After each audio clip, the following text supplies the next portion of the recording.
Mais que sont-ils devenus? Bon, jamais 203, comme dans les 2 épisodes précédents postés sur la chaîne depuis bientôt 2 ans, il est temps de se prendre une bonne vague de nostalgie en évoquant des artistes qui étaient au top il y a quelques années, mais qui ont fini par être effacés du paysage musical mainstream. Tu vas voir que pour certains, ce retrait a été un choix, et pour d'autres, pas vraiment, avec une carrière qui n'a fait que dégringoler, ou qui s'est faite stopper pour des raisons très graves. Cette fois-ci, on a décidé de sélectionner 4 artistes que t'as forcément déjà entendus si tu t'intéresses un minimum à ce qui se fait outre-Atlantique. Et logiquement, si t'as cliqué sur cette vidéo, c'est que t'as un minimum d'intérêt pour la culture américaine. Dans ce cas-là, notre partenaire du jour va t'intéresser. Aujourd'hui, c'est Surfshark qui sponsorise la vidéo. C'est un VPN, un réseau virtuel privé, ça te permet de chiffrer tes données sur internet pour masquer et protéger ton identité. Quand tu te connectes à des réseaux Wi-Fi publics comme à l'aéroport, fais attention parce que c'est pas du tout sécurisé et tu peux te faire voler tes données. Avec Surfshark, t'as pas ce problème puisque tes données sont chiffrées et tu peux naviguer tranquillement. Là où ça peut être intéressant pour des personnes comme nous qui aimons la culture US, c'est que tu peux avoir accès à des contenus exclusifs américains sur Netflix par exemple. Aussi nous on l'utilise en perso pour regarder la Ligue des Champions, la F1, la NBA. Évidemment il n'y a pas que les États-Unis puisque Surfshark possède plus de 3200 serveurs dans plus de 100 pays. Ça va te permettre de payer moins cher tes vols et tes hôtels puisque les prix varient selon les pays où tu les achètes. Ce qui est vraiment cool avec Surfshark, c'est qu'avec un compte, t'as accès à un nombre illimité d'appareils. Tu peux mettre bien ta famille, tes potes et devenir un vrai good guy. Bon, merci encore à Surfshark pour la confiance. En utilisant notre lien surfshark.com/script ou en mettant notre code SCRIPT lors du paiement, vous bénéficiez de 4 mois supplémentaires de Surfshark VPN. Et pas de panique, t'as la garantie 30 jours satisfaits ou remboursés pour pouvoir tester le service tranquillement. Tu te rends peut-être pas compte, mais utiliser notre lien, c'est soutenir la chaîne. Ça nous aide à vous offrir toujours plus de contenu de qualité. Bon, une fois qu'on a dit ça, je pense qu'on peut commencer avec le premier, ou plutôt les premiers artistes de la vidéo.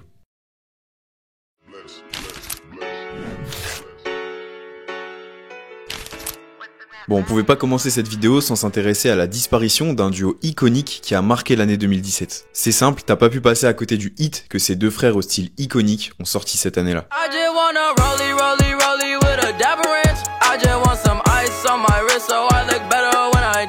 Le clip de ce morceau a dépassé le milliard de vues. Est-ce que tu te rends compte de la stat? C'est un succès complètement imprévisible pour les deux frères, surtout quand on connaît l'histoire qui se cache derrière. Ils étaient à des années-lumière de se douter du succès qu'allait rencontrer le son. En fait, Ayo et Théo, rien ne les prédestinait à faire de la musique. Eux, la musique, ils préfèrent danser dessus. Les deux frères ont été plongés très jeunes dans la musique. Ils jouent des instruments et font de la danse depuis tout petit. Et moins qu'on puisse dire, c'est qu'ils sont vraiment chauds. Ils passent tout leur temps à danser et à gagner des concours. Les deux adolescents découvrent les réseaux sociaux, et plus particulièrement YouTube, la fameuse plateforme de vidéos. Ils voient alors en YouTube l'opportunité de montrer leur talent au monde entier. Le 7 novembre 2014, ils récupèrent un enregistrement de leur participation à un concours de talent et le postent sur la plateforme. Et là, c'est l'explosion. Non, je rigole. Doucement, frérot. Cette vidéo, elle atteint les 6000 vues, ce qui est déjà très cool, mais pas de quoi péter un câble non plus. C'est surtout la deuxième vidéo de la chaîne qui fait parler. Dans celle-là, on voit Ayo, le plus âgé des deux frères, danser sur un son qui était trendy à l'époque sur les réseaux sociaux. Et ces vidéos de danse vont clairement faire décoller la carrière des deux frères. En un rien de temps, ils deviennent de vrais phénomènes d'internet. Leurs vidéos de danse sur les morceaux du moment cassent tout sur les réseaux. Ils ont des dizaines et des dizaines de vidéos de danse qui font des millions de vues, c'est hallucinant. Et pourtant, le concept, il est simple. Ils posent leur caméra, ils se mettent à improviser des pas de danse en duo ou avec leur groupe de potes. Ça donne une ambiance hyper good vibe et ça marche. Ils se font même contacter par plusieurs artistes pour apparaître dans leurs clips, comme celui de No Limit de Usher ou encore Party de Chris Brown. C'est déjà une grosse consécration pour le duo. Et cette popularité, ils la doivent aussi à un pas de danse qu'ils ont inventé. Ce pas de danse, c'est le reverse. Ce fameux move qui donne l'impression qu'on remet la vidéo en arrière et qui est impressionnant quand il est bien fait. Et eux, ils en étaient les rois.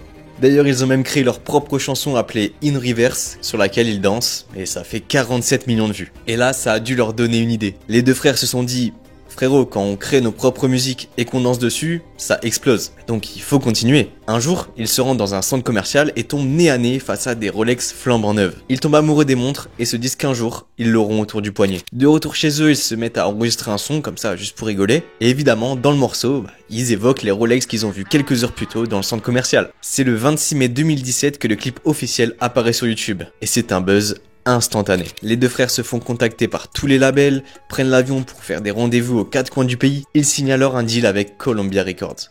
Rolex atteint la 20e place du Billboard en un rien de temps. Au-delà du morceau qui est ultra efficace et qu'on entendait partout à cette époque, le clip y joue aussi beaucoup. Les deux frères font tous leurs pas de danse fétiche. Et aux États-Unis, le clip est joué dans tous les foyers. Sur les télés, sur les téléphones, sur les tablettes, ce sont des millions d'enfants et d'adolescents qui regardent le clip en boucle pour essayer de reproduire la danse de leurs jeunes idoles. Dès sa sortie, la chorégraphie du morceau a envahi les plateformes comme Musical.ly, Instagram et YouTube. Bref, tout ça a généré un effet boule de neige et créé un challenge viral autour du morceau. En plus de tout ça, le morceau a connu un regain de popularité ces dernières années grâce à un jeu qu'on ne présente même plus, Fortnite. Comme plein d'autres artistes, les deux frères ont eu le droit à une apparition dans le jeu, avec l'ajout en 2020 de leur fameux pas de danse issu du clip de Rolex. Pendant les années qui ont suivi la sortie de Rolex, le duo était intouchable. Ils ont continué à sortir des morceaux clippés qui évidemment marchaient moins que Rolex, mais qui faisaient quand même plusieurs dizaines de millions de vues presque à chaque sortie. Mais petit à petit, les vidéos de danse et les clips musicaux ont commencé à faire de moins en moins de vues. De plusieurs millions de vues à chaque fois, ils ont commencé à difficilement passer la barre du million, voire même des 100 000 à certains moments. Ils ont tenté de faire un retour dans la musique en 2020 et 2021 avec un EP du nom de Bring a Friend et un album nommé Power, mais clairement le public n'a pas été au rendez-vous. En plus de ça, pour les avoir écoutés, les morceaux sont clairement mauvais. On sent qu'au final, c'est pas du tout des rappeurs, et qu'en termes de vision artistique, c'est très très pauvre. Genre désolé, mais c'est horrible à écouter.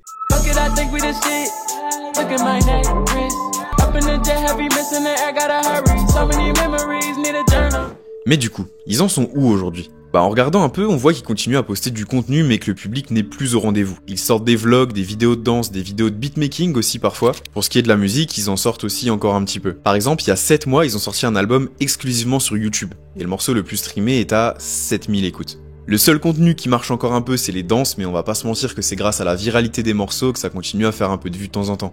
Et heureusement qu'il reste ça parce que niveau musique, c'est clairement pas ça.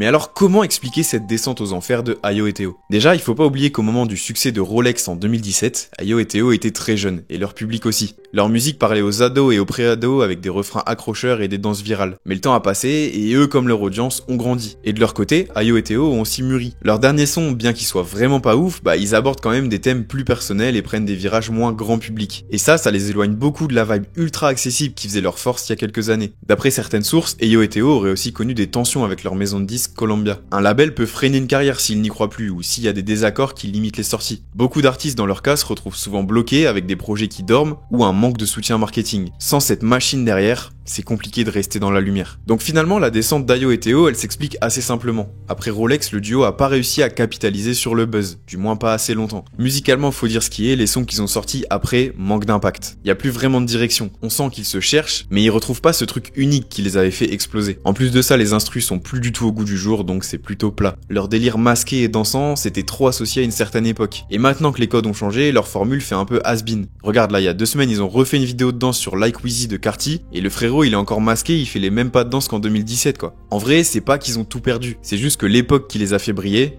elle est terminée. Et ils ont pas su se réinventer à temps. Résultat, plus de buzz, des clips qui galèrent à dépasser les 50 000 vues, et une fanbase qui a grandi, et qui est passée à autre chose.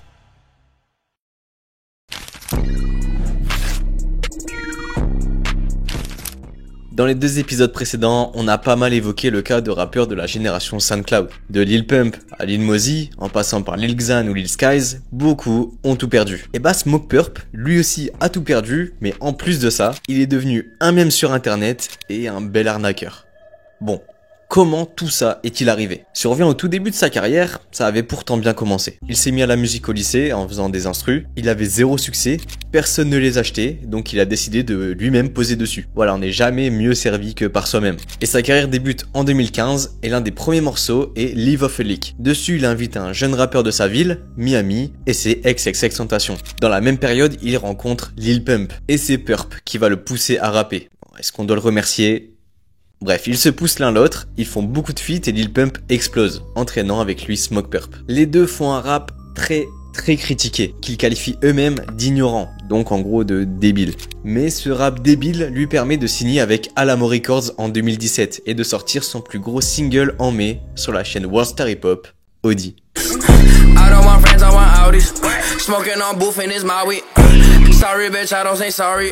Bon, en vrai, ça a bien vieilli, mais c'est un hit de la génération SoundCloud. tout y est. Une instru simple avec des énormes 808, un flow aussi simple avec plein d'adlibs et des paroles d'ego trip. Je pense qu'on se mouille pas trop en disant que Audi est un des hymnes de l'ère SoundCloud. Avec ce hit, il se place sur la nouvelle scène émergente. Son pote Lil Pump aussi explose tout. Ils sont à l'apogée de leur carrière. Il en profite pour sortir sa première mixtape, Dead Star. Pareil, c'est une mixtape marquante de cette époque avec des bons featuring. Et parmi ces featuring, on retrouve Travis Scott sur Fingers Blue. Au-delà de cette collab, on apprend que Smokepurpp est signé chez Cactus Jack, le nouveau label de Travis Scott. Hey, from the first day, like, toss on me, I told him, I'm like, bro, I wanna end up at Cactus Jack, bro. I'll pick up that chain soon, man. I'm come over there. Cactus Jack. Voilà, Travis l'accueille, lui offre une chaîne, mais il y a plusieurs choses qui vont pas. Déjà, ce qui est chelou, c'est que Cactus Jack n'apparaît nulle part dans les crédits de ses morceaux. Et encore plus bizarre, c'est qu'une fois l'album sorti, on n'a plus jamais entendu Travis parler de Smokepurpp, et l'inverse aussi. Finalement, tout était faux. On a trouvé au fin fond d'un subreddit qu'Alamo Records aurait payé Travis Scott pour faire une sorte de partenariat avec Smokepurpp pour la promotion de son album Dead Star. Après la sortie de Dead Star, le titre prend tout son sens. C'est un peu la mort de la star qu'est Smokepurpp. Son dernier succès, c'est I Love It, le feat entre Lil Pump et Kanye West qu'il a écrit. Encore une fois, il est rattaché à Lil Pump et ça lui a fait du mal puisqu'en 2018, c'est le début de sa chute. Il a pris Purpp dans son ascension, maintenant il l'emmène dans sa chute. Il a toujours été dans son ombre. Quand on disait Smokepurpp, on pensait à Lil Pump, alors que dans le sens inverse, c'était pas forcément le cas. Bref, ce qui marque le début de la chute de Purpp, c'est le début de la chute de Pump. Il n'est plus le mec le plus fou du rap depuis l'arrivée de 6ix9ine et il vient de se faire clasher par J. Cole.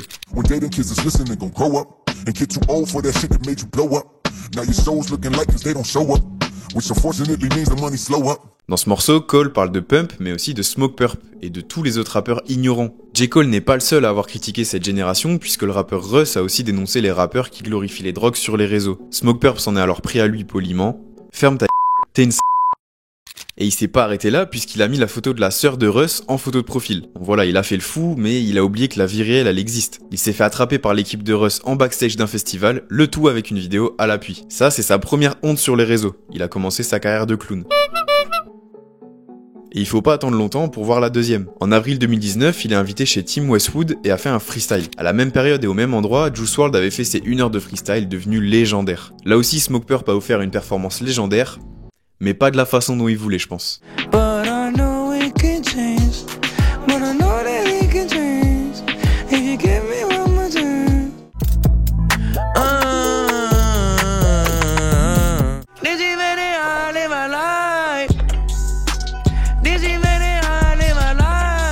Il se ridiculise pendant 40 minutes. C'est dommage que les commentaires aient été désactivés parce que je me souviens il y avait des pépites. Franchement, il doit des excuses à beaucoup d'artistes pour avoir chié sur leur prod comme ça. Son freestyle devient un mème sur les réseaux et cette perf s'attache à son image et lui, il perd toute crédibilité. Ça l'empêche pas de sortir son premier album, Dead Star 2, qui se place 137ème dans le Billboard. Le premier opus s'était placé 42ème.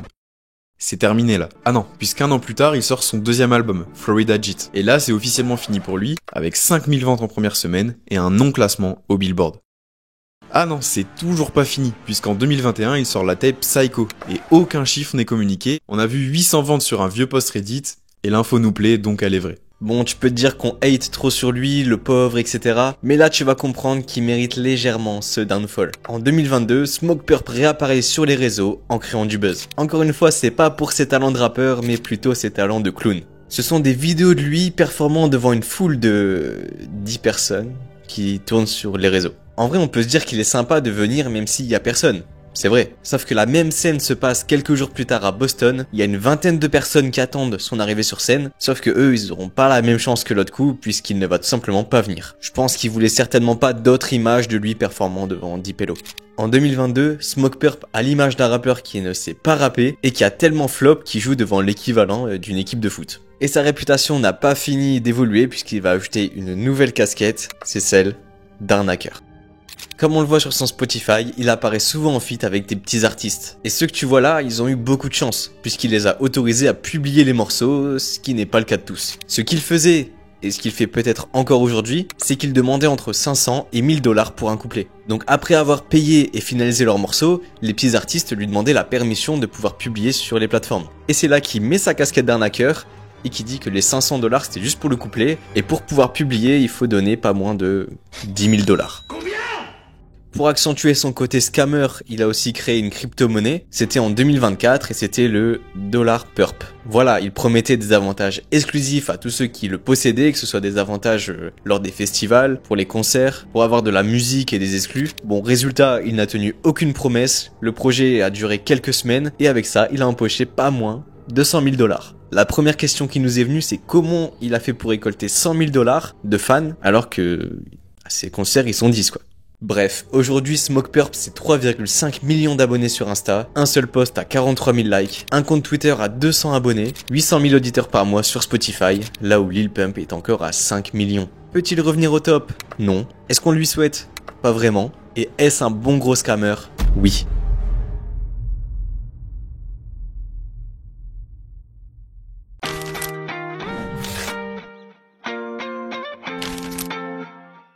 On a tous des morceaux qui nous rappellent le confinement. Pendant l'été 2020, un son tournait partout, sur les radios, à la télé, sur les chaînes de clips.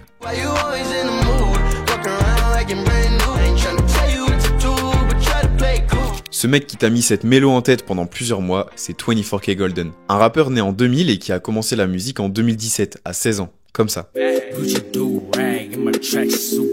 C'était pas un gars de la street, il a grandi à San Francisco et a rejoint l'université de Caroline du Sud à Los Angeles en 2018. Là-bas, il prend la musique bien au sérieux jusqu'à sortir le son Valentino fin 2018, qui perce grâce à TikTok début 2019. C'est son premier succès, sa première entrée au Billboard Hot 100 avec la 92e place. Le son est certifié double platine et lui permet de signer avec Columbia Records en 2019. Évidemment, les cours, C'est ciao! il arrête les études. Et cet arrêt va lui inspirer le nom de sa première mixtape qui sort en novembre 2019, Dropout College. Bon, on va pas se mentir, c'est aussi inspiré par le nom de celui dont on ne doit plus prononcer le nom. Bref, son projet, il est bien lourd, ça l'a bien streamé ici, et ça lui permet aussi d'envoyer un autre hit avec City of Angels, aussi certifié double platine. Suite à cette exposition, 24kGoldn fait partie de la liste des XXL Freshman 2020. En vrai, cette liste, elle veut plus rien dire aujourd'hui quand tu vois celle de 2024, mais en 2020, c'est la dernière qui était encore potable avec des artistes qui ont bien breaké comme Roadwave, Jack Harlow, Baby Kim ou Lil Kid.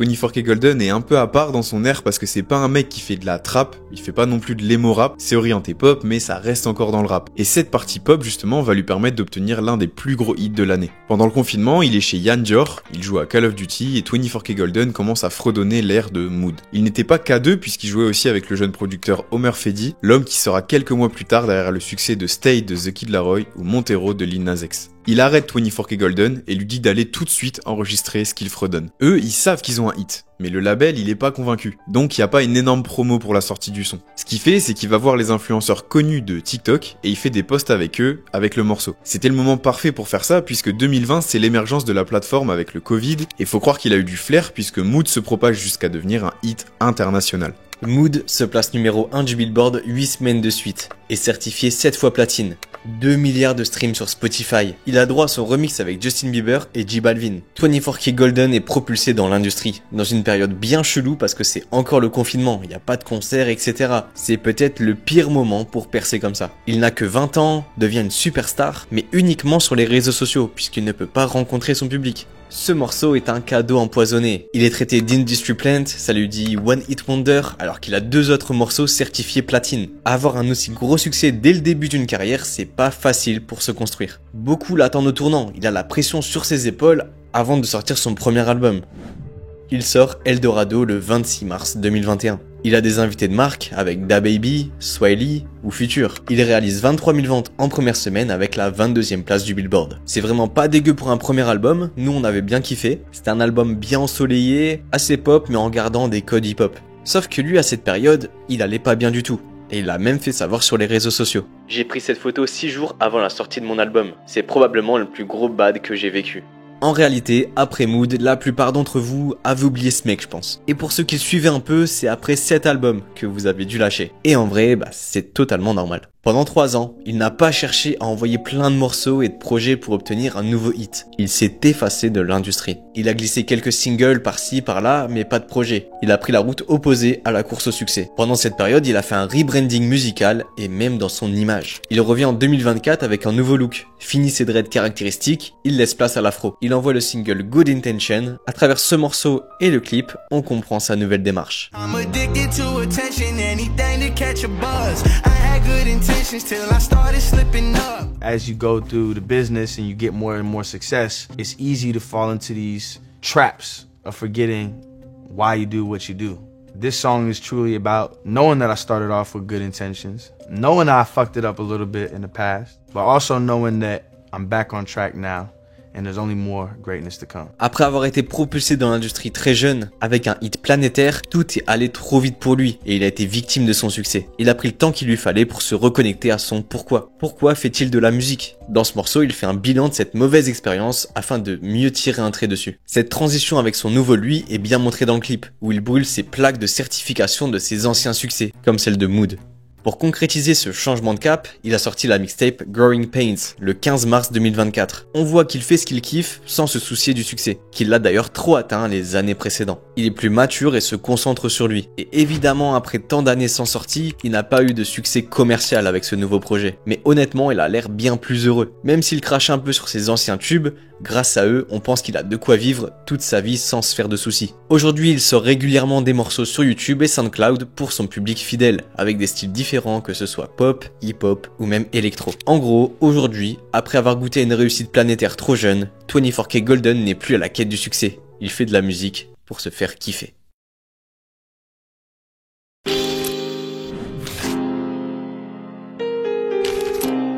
YNW Melly. Si tu t'intéressais au rap US en 2018, ce nom doit être bien familier. Il avait l'un des plus gros potentiels de sa génération, mais a explosé en vol à cause d'une affaire terrible qui lui a fait vivre un cauchemar depuis plus de 6 ans. Après plus de 2000 jours derrière les barreaux, son futur semble enfin être moins flou. Pour ceux qui ne connaissent pas ou peu YNW Melly, c'est un rappeur de Floride, de son vrai nom Jamel Demons.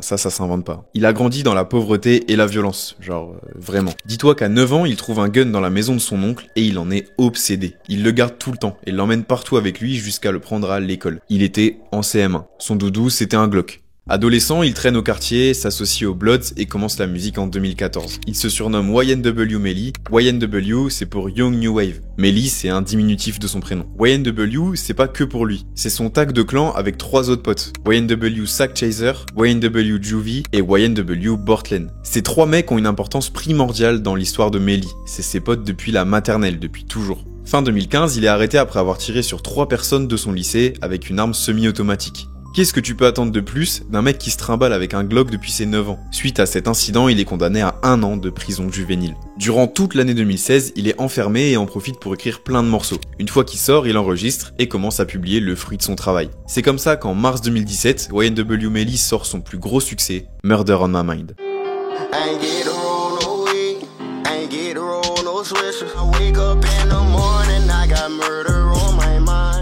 Ce morceau, c'est pas directement un gros succès comme on le connaît aujourd'hui. Mais il monte petit à petit et fait du bruit en raison de son thème. Melly raconte dans les détails qu'il a commis un meurtre. C'est aussi sa voix si spécifique qui élève rapidement YNW Melly parmi les nouveaux rappeurs émergents. En août 2018, le clip du morceau sort en même temps que sa mixtape I Am You, et ça y est, Melly est une star et sa voix unique choque une bonne partie du public. 26 octobre 2018. YNW Juvie et YNW Sack Chaser sont assassinés. YNW Bortlen arrive à l'hôpital en disant qu'ils ont été victimes d'un drive-by et que ses 2 amis sont morts dans la voiture. Un homme manque à l'appel. C'est YNW Melly. Et c'est bizarre puisque les 4 ils étaient toujours ensemble. C'est là que démarre l'enquête. Niveau carrière musicale, Melly est au top et continue son ascension. Il sort la mixtape We All Shine avec le son Mixed Personalities en feat avec Kanye West qui a le droit à son clip Lyrical Lemonade. Mais pendant que Melly devient la nouvelle star du rap US, les enquêteurs montent un dossier afin de le faire tomber pour toujours. En février 2019, il apprend que YNW Bortlen vient de se faire arrêter et que lui aussi est recherché. Il se rend lui-même à la police et c'est le début de sa terrible chute. Pendant plusieurs mois, l'État a monté un dossier contre lui et Bortlen, puisque leur version des faits ne concorde pas avec ce que les enquêteurs ont découvert. L'État de Floride veut appliquer la peine de mort à Melly pour le meurtre de ses 2 meilleurs amis. Le morceau Murder on My Mind reprend un gros buzz tant le storytelling du morceau semble prémonitoire. YNW Melly est le rappeur le plus controversé du moment, mais il ne profitera pas de ce buzz. Le soir des meurtres, c'est Bortlen qui se rend à l'hôpital sans Melly. Au début, il nie l'implication du rappeur, dit qu'il n'était pas dans la voiture avec eux. Le problème, c'est que dans les dernières images où tout le monde est en vie, on voit Melly entrer dans la même voiture que Bortlen et les 2 victimes. Selon les enquêteurs, l'endroit où aurait eu lieu le drive-by n'est pas logique. Il n'y a aucune trace de coup de feu et personne dans le quartier ne dit avoir entendu quelque chose. En plus, ils ont localisé leur téléphone et il a borné de l'autre côté de la ville au moment du soi-disant drive-by. Ils étaient dans une sorte de décharge, éloignés de toutes habitations. Selon les enquêteurs, c'est à cet endroit que s'est passé l'incident. Par des analyses canines et médicales, des traces du coup de feu ont été détectées. Toujours selon les enquêteurs, les coups de feu ont été tirés de l'intérieur du véhicule. Melly serait ensuite sorti de la voiture pour tirer sur le côté de celle-ci afin d'imiter un drive-by. Et tout ça mis bout à bout, il y a un truc qui cloche là, c'est évident. Cependant, il manque deux choses essentielles à l'état afin de mettre Melly sur la chaise électrique. Le motif des meurtres et l'arme utilisée. Pourquoi aurait-il tué ses deux meilleurs amis ? Le rappeur passe des mois derrière les barreaux en attendant son procès. Le but étant de le faire avouer, qu'il craque, mais ça n'arrivera jamais. Et ce, malgré des conditions de détention très dures, avec l'impossibilité de voir sa famille et une place à l'isolement quasi permanente.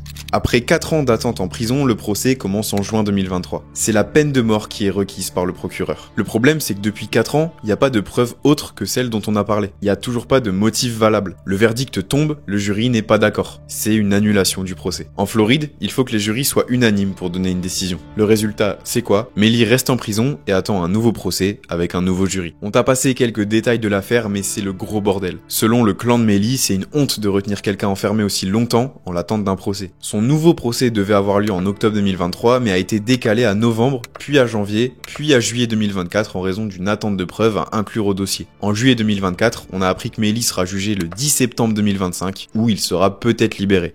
6 ans après son incarcération, il n'y a toujours pas de mobile ni d'autres preuves concernant l'implication du rappeur dans ces crimes. Dans ce cas, il y a de grandes chances qu'il s'en sorte et qu'on assiste finalement à sa libération. Dans cette hypothèse, peut-il revenir au top et reprendre une carrière ? Perso, on pense que oui. Sa voix était vraiment spéciale et il faisait pas vraiment partie d'un type de rap qui serait aujourd'hui démodé. En vrai, il a toutes les chances de revenir plus fort.